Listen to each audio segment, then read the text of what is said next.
Well, let's go on a trip where Otto and Christine combined their names to Ottine and established a tiny town on the San Marcos River near sulfur springs and boggy swamps fed by upwelling groundwater from the Carrizo Formation. Adolf Otto and his wife Christine moved to the area in 1879 and built a spring flow powered grist mill and gin. Later on, his sons built a post office as well as a store. The swamps, fed by overflows from the San Marcos River and faulted spring flow from the Carrizo, created an environment that dwarf palmettos clung to as climate changed from the last ice age to warmer and drier conditions. The swamps even had mud volcanoes 5 feet tall and 30 feet in diameter, fed by artesian springs and natural gas seeping from deep below. Around 1910, after oil and artesian water were discovered, the springs that fed the swamp and the mud volcanoes dried up, leaving deep pits in the swamp like empty eye sockets. In 1933, the State Parks Board bought 198 acres and established a park in the Ottine Swamp, where the westernmost extent of palmettos grow due to groundwater discharge.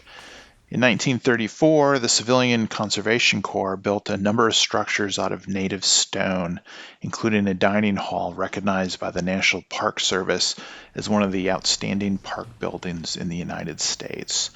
The stonework just seems to grow out of the ground as it crawls up the side of the building, resulting in a very organic feel to these structures. The Civilian Conservation Corps also drilled an artesian well into the Carrizo to feed a cheesy but ultimately uber-quaint reproduction of the springs and miniature mud volcanoes, as well as to provide water for an oxbow lake still used today for recreation. Another flowing artesian well the Civilian Conservation Corps drilled was used to power a ramjet to pump water into a water tower, after which the water was used for the campground and for the nearby bog. The ramjet actually uses the pressure from the artesian well to power the pump to push the water up to a higher elevation for storage. Nearby in Ottine, an oil company drilled a 1,548-foot deep well for oil, but instead found 100-degree artesian sulfur water with a total dissolved solids of 1,740 parts per million and a flow of 75 gallons per minute from the Wilcox. In 1937, the Gonzales Warm Springs Foundation for Crippled Children, later in more enlightened times, renamed the Warm Springs Rehabilitation System, formed around the well. And that organization still exists today, having recently moved from Ottine to San Antonio. Apparently, dwarf palmettos, phlox, and canebrake rattlesnakes aren't the only wildlife in the bogs. Locals report seeing and hearing a swamp thing, a Bigfoot-like creature that lives in the swamp. Swampfoot or swampsquatch, which is my preferred terms for the creature, is reported to be 4 to 8 feet tall and covered in fur in some combination of brown, black, and gray, just like my tortoiseshell kitty cat Lily. Some claim that there are several swamp squatch in the soupy boggies, and that you can hear them calling to each other at night.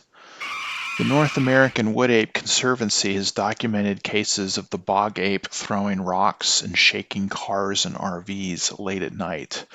There's a beautiful overlook in part of the park where the local lovers like to go to make out, and those folks have reported looking up and seeing the swamp monster either looking in the car or shaking the car violently.